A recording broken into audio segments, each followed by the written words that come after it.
tema da minha mensagem hoje é as duas testemunhas. Olha o que diz. Apocalipse 11, 1. Deram-me um caniço semelhante a uma haste e me disseram: levanta-te, mede o santuário de Deus, o altar e os que nele adoram. Mas deixa o pátio que está fora do santuário, não meças, porque foi dado aos gentios. Eles pisarão a cidade santa durante 42 meses.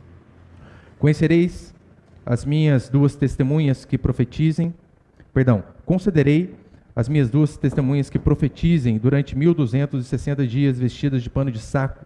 Essas são as duas oliveiras e os dois candelabros que estão diante do Senhor da terra. Eu já vou explicar toda essa figura de linguagem aqui, você pode ficar tranquilo. Verso 5. Se alguém quiser lhe causar dano, da sua boca sairá fogo, que devorará os seus inimigos, pois se alguém quiser lhes causar dano, certamente será morto.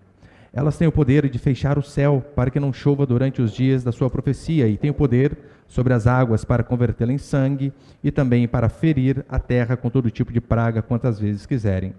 Quando concluírem o seu testemunho, a besta que surge do abismo os alcançará, e atacará, vencerá e matará. Seus corpos ficarão estendidos na praça da grande cidade, espiritualmente chamada Sodoma e Egito, onde também o seu Senhor foi crucificado. Pessoas de vários os povos, tribos, línguas e nações verão seus corpos durante 3 dias e meio, e não permitirão que sejam sepultados. Verso 10. Os habitantes da terra se alegrarão sobre eles e comemorarão. Enviarão presentes uns aos outros, pois aqueles 2 profetas atormentavam os habitantes da terra. Guarde bem, né? Esses profetas, eles atormentavam o povo. Depois vocês vão saber como que eles faziam isso. Verso 11. Depois de 3 dias e meio, o Espírito de vida, vindo de Deus, entrou neles e eles ficaram em pé.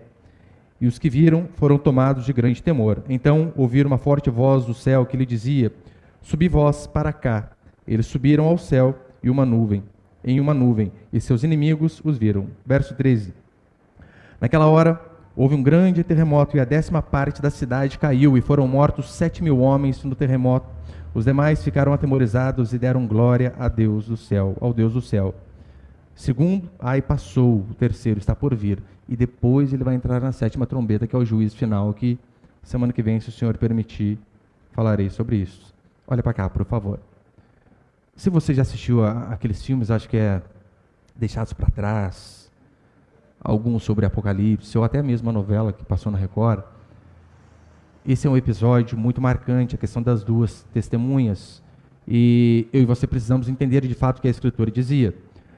Aqui nós vemos muitos símbolos no capítulo 11, e você vai ver que o próprio contexto e o próprio livro explica o que é cada símbolo desse daí, então você pode ficar em paz.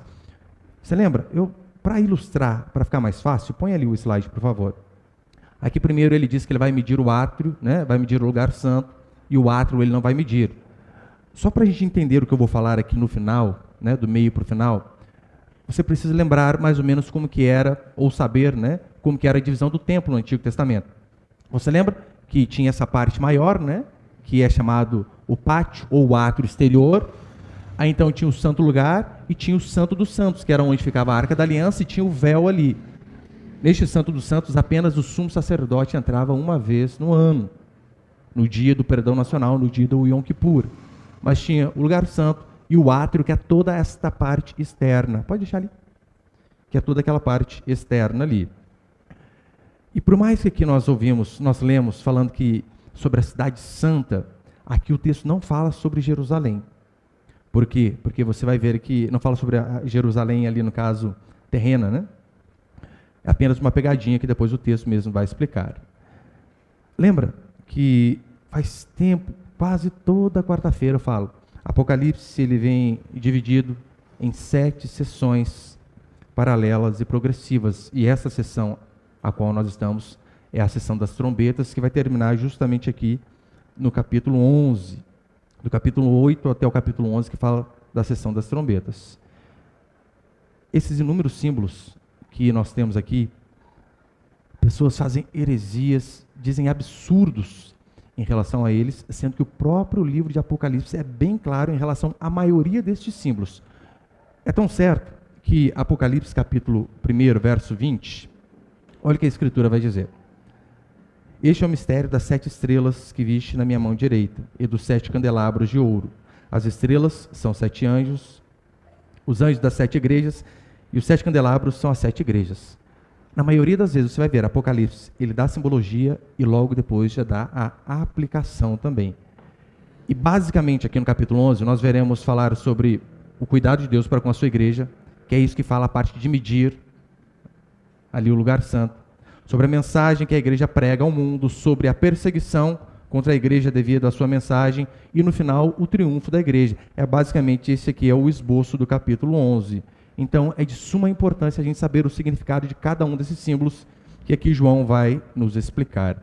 Põe ali o primeiro, por favor, Miguel. Vou tentar ser bem rápido hoje, bem sucinto. O primeiro princípio é o seguinte: a igreja do Senhor é preservada. Lembra o contexto.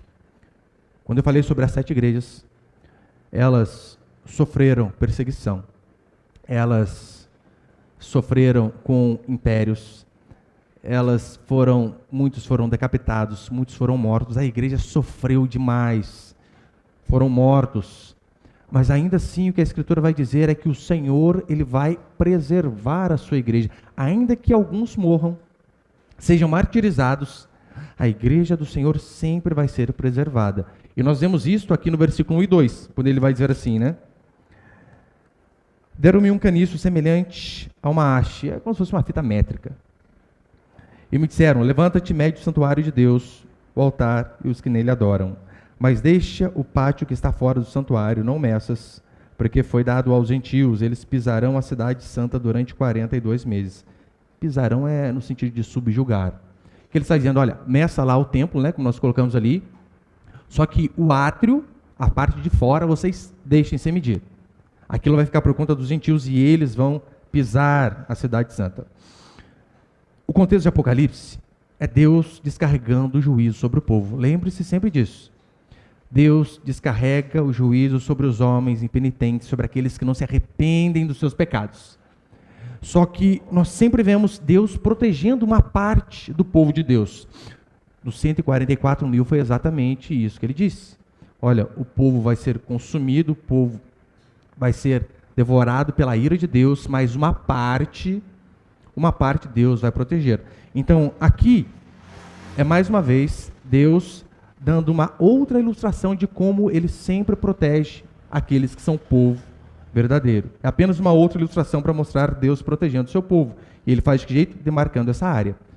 E por que a Escritura usa essa simbologia aqui em Apocalipse? Deuteronômio, capítulo 19, fica fácil da gente entender. Vai dizer assim: não removerás os marcos do teu próximo, que foram colocados pelos teus antecessores na herança que receberás na terra que o Senhor, teu Deus, te dá para possuir. Não remover o marco é mais ou menos o seguinte: hoje, como que nós fazemos para delimitar a nossa propriedade? Via de regra, através de muro. Antigamente, talvez, usava-se mais cerca.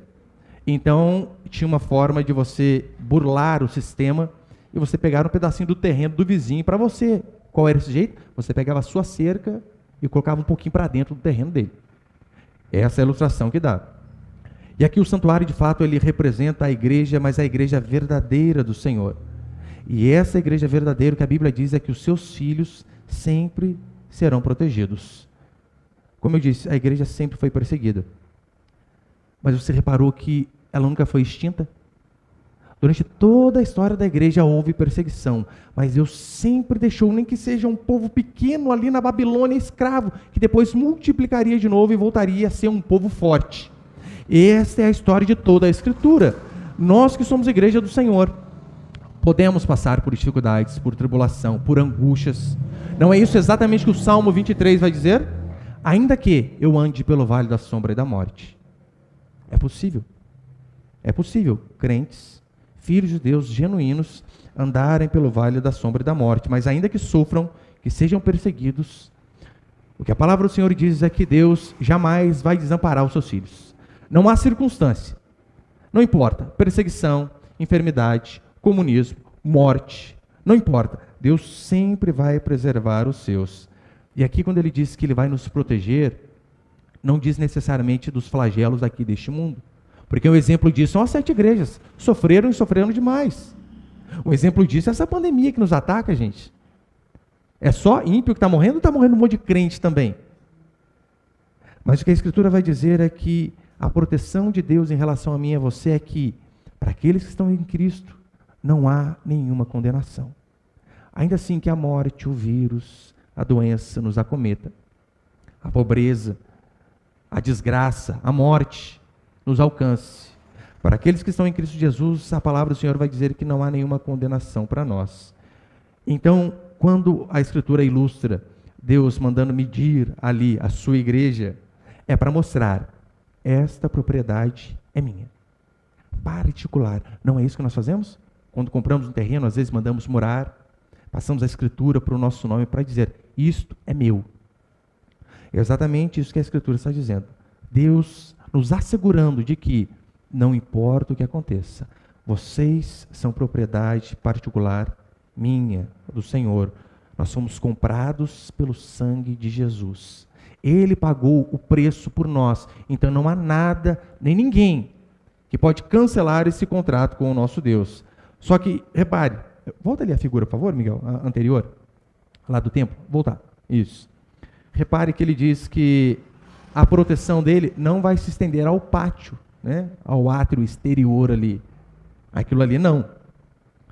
A interpretação reformada para este capítulo 11 aqui, interpretação que não é minha, é a seguinte: a ira de Deus, ela também será derramada sobre os cristãos nominais, sobre os pseudos cristãos, sobre aqueles que até estão próximo da igreja, porque o Santo dos Santos era onde Deus se manifestava.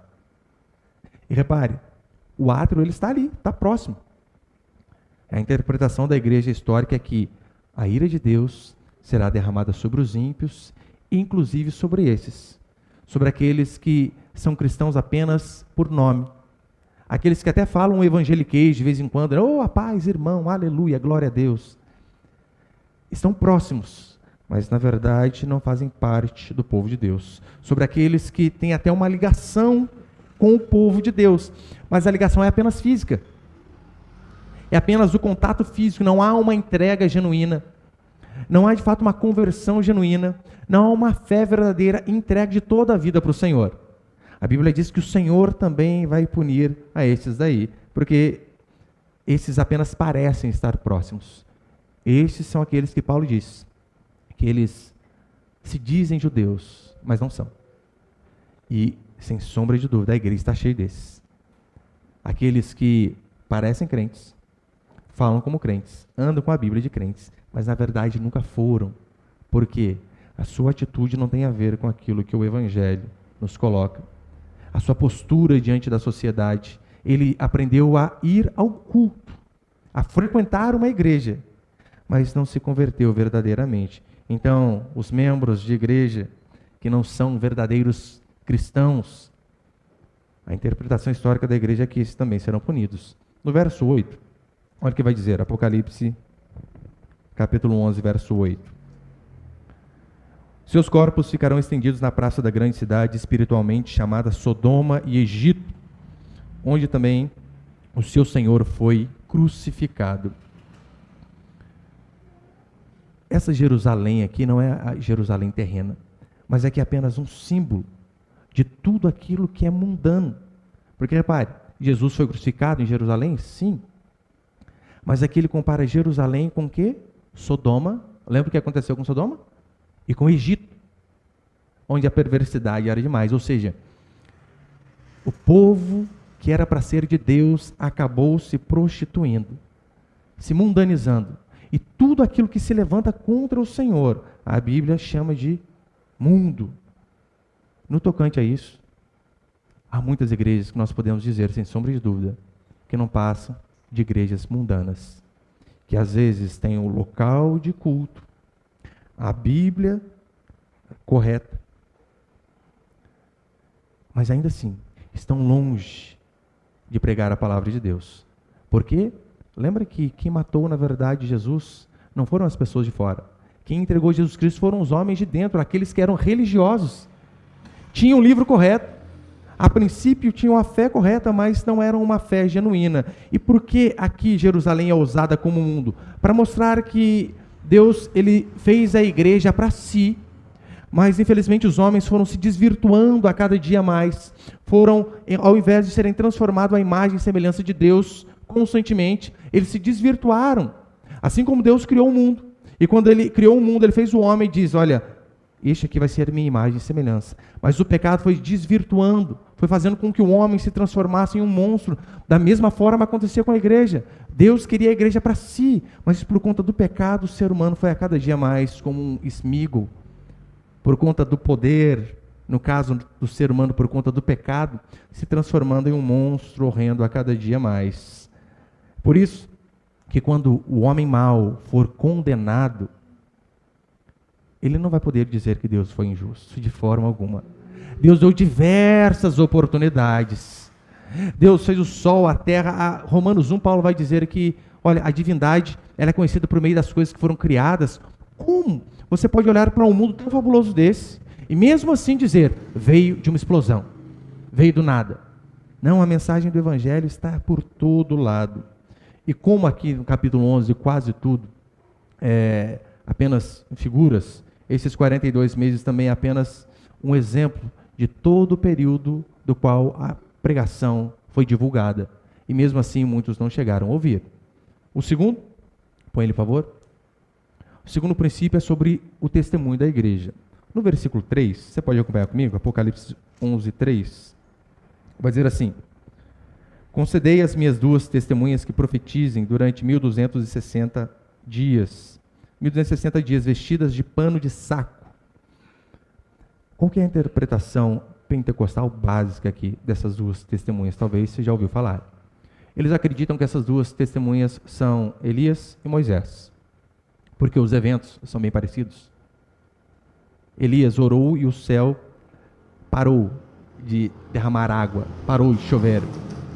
E Moisés fez essas outras maravilhas, como a água transformar em sangue e pragas, né, para o Egito. Então, a interpretação pentecostal é que essas duas testemunhas são Elias e Moisés pregando durante a grande tribulação. A minha interpretação, que não é minha, né, não inventei isso aqui, eu apenas sigo aquilo que os homens, ao longo de séculos, pregaram. A interpretação da igreja histórica reformada é que essas duas testemunhas é apenas uma simbologia da igreja de Deus pregando o evangelho. De toda a igreja, não duas pessoas em si específicas, mas apenas um símbolo da igreja. E o que acontece quando a mensagem de Deus é verdadeiramente pregada? Eles são mortos.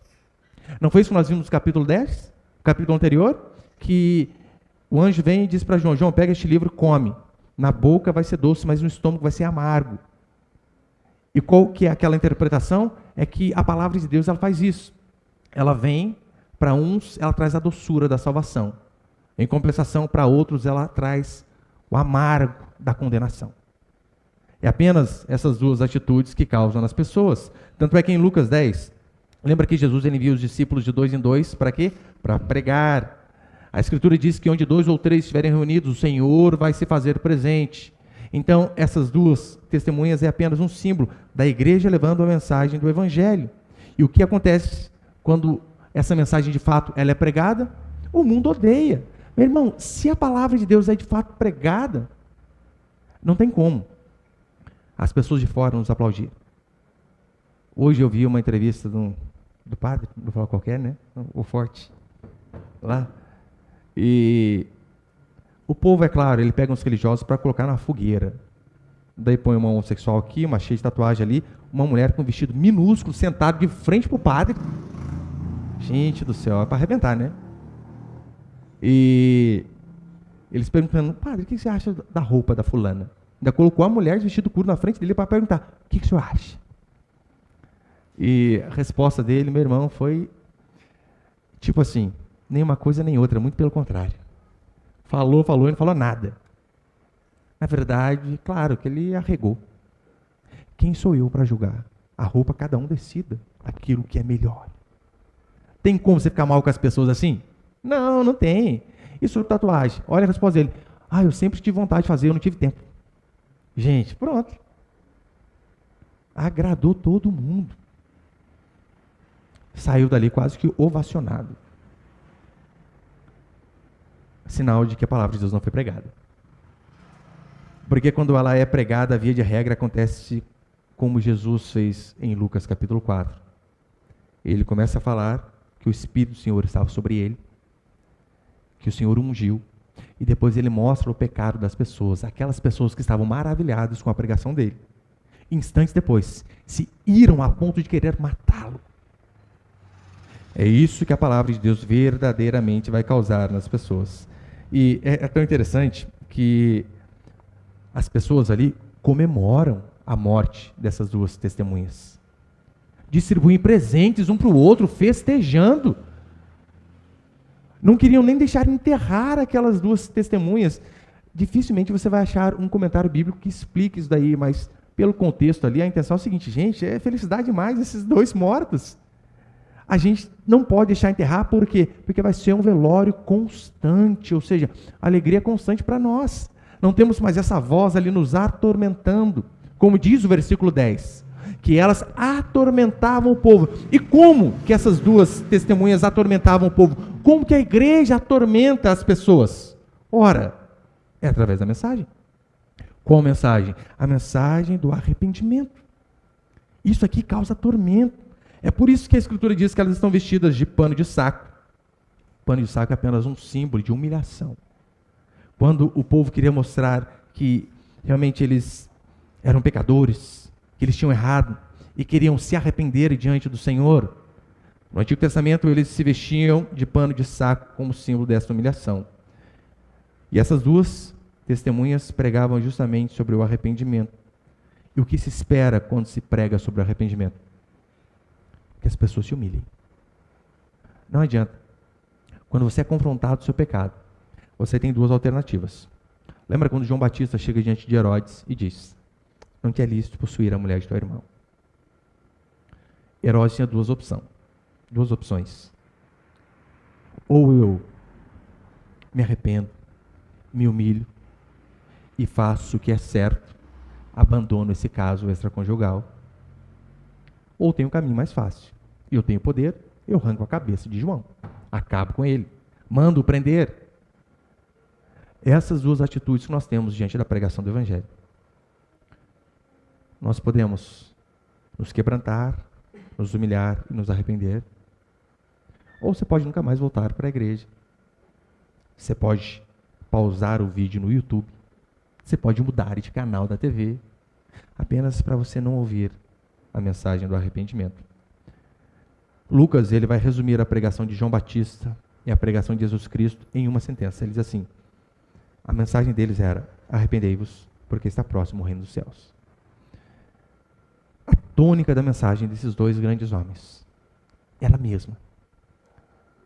Essa era a tônica da mensagem dos apóstolos. Essa era a tônica da mensagem dos pais da igreja, de John Wesley, de George Whitefield, dos homens que vieram depois da Reforma, de Lutero, de Zwinglio, todos eles. A tônica era a mesma: arrependei-vos, para que só depois então vocês alcancem o reino dos céus. Agora, o homem, ele tem a necessidade carnal de pecar, ele quer pecar, só que ele quer arrumar um jeito de fazer isso. De que forma? Sem culpa. É isso que ele quer fazer. É mais ou menos o seguinte: você para o seu carro num lugar que é proibido. Você olha a placa, ela fala: nossa, isso aqui não pode. Só que não tem outro lugar para estacionar. O que você faz? Você arranca a placa. Não é melhor? Resolveu o problema. O homem, ele quer pecar sem sentir culpa. Então o que ele faz? Ele mata os pregadores do Evangelho. Ele não dá ouvidos. Ele muda. A Escritura diz que quando os homens de Deus pregavam, as outras pessoas, os fariseus, eles tapavam o ouvido para não ouvir. Você consegue imaginar? Aquela berrinha de criança, não quero te ouvir. É isso que eles faziam diante da pregação do Evangelho. Agora, os pregadores, de fato, do Evangelho, estes sempre serão um tormento para o povo. Sempre. Sempre atormentarão aqueles que querem continuar no pecado. As pessoas querem ir para a lama. E então o homem de Deus vem e diz: não vá. O que você está fazendo é errado, não tome este caminho. E não, ela quer continuar a ir. E então, nós que mostramos que aquele é um caminho errado, via de regra, na maioria das vezes, somos tidos por pastores sem amor, pastores da teologia do medo, que estão preocupados apenas em aterrorizar as pessoas e ficam julgando os outros. Hoje eu vi uma frase de uma moça que, sei que ela estava respondendo no meu Instagram lá, nem respondi ela. Daí, às vezes, quando a resposta é muito mal criada, eu dou uma olhadinha para ver quem que é, né? Daí, logo na foto de capa dela, estava escrito assim: aquele que poderia nos julgar, nos amou. Ou seja, se Jesus Cristo amou, segundo ela, né? Deixando a gente fazer o que a gente quer, quem somos nós para falar que fulano ou beltrano está errado? Então eles dizem, pregue sobre o amor e não sobre essas coisas. Será que de fato a mensagem do tormento não é a única mensagem de amor?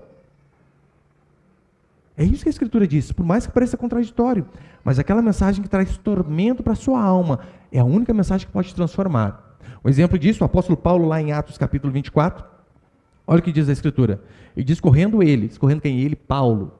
Paulo está fazendo a sua defesa, pregando o evangelho diante de Félix. E discorrendo ele sobre a justiça, repare sobre o que Paulo pregava. E discorrendo ele sobre a justiça, sobre o domínio próprio, ou seja, não tem essa história não. Eu sinto no meu coração, não consegui vencer a tentação. Eu nasci assim, por isso que eu vou para o pecado. Domínio próprio. Era sobre isso que Paulo pregava. Discorrendo ele sobre a justiça, sobre o domínio próprio e sobre o juízo vindouro. O que é o juízo vindouro? A não ser o que diz Apocalipse.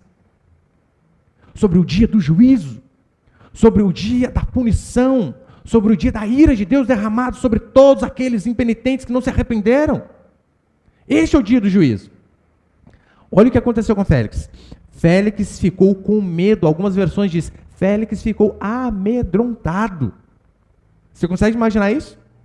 Um homem pregando, e ali o rei, o governador, se borrando literalmente nas calças? Como dizia a Rainha Maria Sanguinária, que ela preferia ouvir o barulho dos canhões ingleses do que a pregação de John Knox. Porque este homem me atormenta. Mas essa pregação de tormento, que deixa você talvez indignado na cadeira, esta é a verdadeira pregação do amor. Alguém que está no pecado, ele precisa ser atormentado. Não, ele não precisa ser bajulado. Ele não precisa ser consolado. Se a pessoa está no pecado, ela precisa ser atormentada. Daí você que está aqui, você chega cheio de vício, imoral, acabando com a sua vida e com o seu casamento. Você não precisa de uma mensagem de consolo, você precisa de uma mensagem que te atormente, que mostre o seu erro, para que você possa mudar, e então ter a sua vida transformada. Porque é nessa mensagem que há a oportunidade de você se arrepender. Nas outras, meu irmão, não há. Você chega todo torto, e o pastor diz, Deus é contigo, aleluia. Daí você está lá, gente, eu sabia que eu estava errado, mas aí o pastor falou que Deus está comigo, para que mudar? Não preciso. É uma mensagem de amor verdadeiro, é a mensagem que nos atormenta. Só que os pastores modernos, eles mantêm as pessoas em paz, mesmo à beira da morte. Eles levam pessoas a uma viagem tranquila, rumo ao inferno, sem jamais gritar que elas estão no caminho errado. Os pastores atuais, eles não estão vestidos de pano de saco, pregando a mensagem do arrependimento, da humilhação. Eles são vestidos, na maioria das vezes, de chapolim colorado. Isso eu não digo de forma alegórica. Sabia que teve pastor já que uma vez foi pregar de chapolim colorado? Absurdo, né? É o mesmo pastor que cheira a Bíblia, em vez de pregar a Bíblia. Porque é o jeito de causar impacto. Como? Não contava com minhas astúcias. Absurdo. Pastores fantasiam chapolim, pastores fazem comédia nos púlpitos. Na melhor das hipóteses, eles são apenas coachings, que eles querem fazer com que você tenha um ânimo de viver. De que forma? Que você vai ser alguém, vai ser cabeça, vai ser grande. Eu li essa semana uma matéria sobre milionários do reino. Olha o absurdo para onde que a igreja está indo. Venha ser um milionário do reino. É o coaching dentro da igreja. Essa era a pregação, como ser rico. Sendo que a Escritura é claro, aqueles que desejam ser ricos, pecam. Mas as pessoas não estão preocupadas com a Escritura. Provérbios, capítulo 27, verso 6, vai dizer: leais são as feridas feitas pelo que ama, porém os beijos de quem odeia são traiçoeiros. E depois ainda diz assim o texto, né? Fogo sair da sua boca, versículo 5, você pode acompanhar comigo? Versículo 5. E se alguém quiser lhe causar dano, de sua boca sairá fogo, que devorará os seus inimigos, pois se alguém quiser lhes causar dano, certamente será morto. Olha o paralelo de Jeremias, capítulo 5, verso 14, que o profeta diz: portanto, assim diz o Senhor. Olha o que Deus diz através do profeta. O Deus dos exércitos, olha o que ele diz: visto que proferiram eles tais palavras, eis que converterei em fogo as minhas palavras na tua boca, e este povo em lenha, e eles serão consumidos. Olha o que Deus está dizendo. A forma alegórica que ele vem mostrar mais uma vez o juízo. As palavras na boca do meu profeta serão fogo, e aquelas pessoas serão lenha. Para quê? Serão consumidas. Você lembra que Jeremias ele veio para quê? Ele veio com o objetivo de atormentar as pessoas. De que forma? Através da pregação. Pregava a mensagem do arrependimento, muitas vezes com lágrimas nos olhos, tanto é que ele é conhecido como profeta chorão, porque ele queria que as pessoas se arrependessem, essa era a mensagem dele. Mas a Escritura diz que aqueles que rejeitam esta mensagem, eles é que serão destruídos, devorados e consumidos. Tanto é que, certa feita, Samuel chega diante do povo e diz: assim diz o Senhor. O povo rejeita Samuel.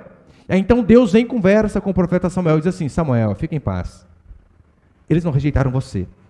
Eles rejeitaram a mim. Você foi apenas um enviado. Eles, quando eles rejeitaram você, eles rejeitaram a mim. Não é isso que acontece em relação à diplomacia política? Quando o embaixador do Brasil ele é expulso da China, é como se a China estivesse expulsando todo o país. Não queremos mais vocês aqui. Por quê? Expulsaram o nosso representante lá. E o que Deus diz aqui é isso: olha, as pessoas, quando elas rejeitam o pregador, que traz a mensagem verdadeira, não é o pregador que elas estão rejeitando. Estão rejeitando o próprio Deus. E o mundo odeia tanto a Deus que eles vão fazer de tudo para que esses homens não sejam ouvidos. E para encerrar, o próximo princípio termina semana que vem, no verso 6, vai falar sobre a autoridade deles, né? Olha o que vai dizer. Sobre as testemunhas. Elas têm o poder de fechar o céu para que não chova durante os dias da sua profecia, e têm poder sobre as águas para convertê-las em sangue, e também para ferir a terra com todo tipo de praga quantas vezes quiserem. Se você parar para analisar olhando por cima, parece ser Elias e Moisés. Elias aconteceu isso aqui, ele orou e durante 3 anos e meio não choveu, depois orou e começou a chuva, e Moisés, de fato, fez lá o milagre da água se transformar em sangue, e mais as pragas sobre Faraó. Mas como eu disse, a interpretação reformada é que essas duas testemunhas é apenas uma forma de expressar a mensagem da igreja de Deus durante todo o período, enquanto Jesus não volta. Os pastores, os pregadores itinerantes, os homens de Deus levando a mensagem do Senhor. E repare, há algo em comum aqui nessas duas histórias. O quê? Tanto com Elias como Moisés, como esses dois casos aqui, nós vemos o juízo de Deus sobre aqueles reis que não deram ouvidos ao profeta. É assim que acontece. É assim que aconteceu não apenas com Elias e com Moisés. Acabe não ouviu Elias, foi punido. Faraó não ouviu Moisés, foi punido. Toda vez que um povo ele não dá ouvidos à palavra do Senhor, não espere outra coisa a não ser punição. Ira de Deus. É isso que aconteceu durante todo o tempo. Foi isso que aconteceu quando Nabucodonosor rejeitou a palavra de Deus e com toda a história. E comigo e com você também não é diferente. Então você pode ter certeza, a cada dia, que nós temos o privilégio de ouvir a pregação. Temos a oportunidade de nos corrigir em algumas coisas. E se mesmo assim nós não nos corrigirmos, o que esperaremos de um pai amoroso a não ser a punição? E eu digo punição em relação aos filhos, porque não é isso que a Escritura diz? Se estáis sem repreensão, das quais todos se tornaram participantes, é porque não sois filhos, sim bastardos. Então, o Evangelho, a palavra de Deus se renova a cada dia. E cada vez que nós nos reunimos para cultuar o Senhor, para ouvir a pregação, somos confrontados e automaticamente temos, mais uma vez, a oportunidade de falar: oh Deus, tem errado neste ponto, perdoe-me. Se tem uma oração que você pode fazer todo dia, eu pelo menos é assim que eu começo a minha oração toda manhã: Deus, perdoe-me. Todo dia tem uma coisa para pedir perdão, todo dia. Não vai ter um dia que você não vai ter um perdão para pedir para Deus. Essa é uma boa dica de como começar a atrair os olhos do Senhor sobre nós. É como? Se arrependendo dos nossos pecados. Amém, meus irmãos? Você pode ficar de pé.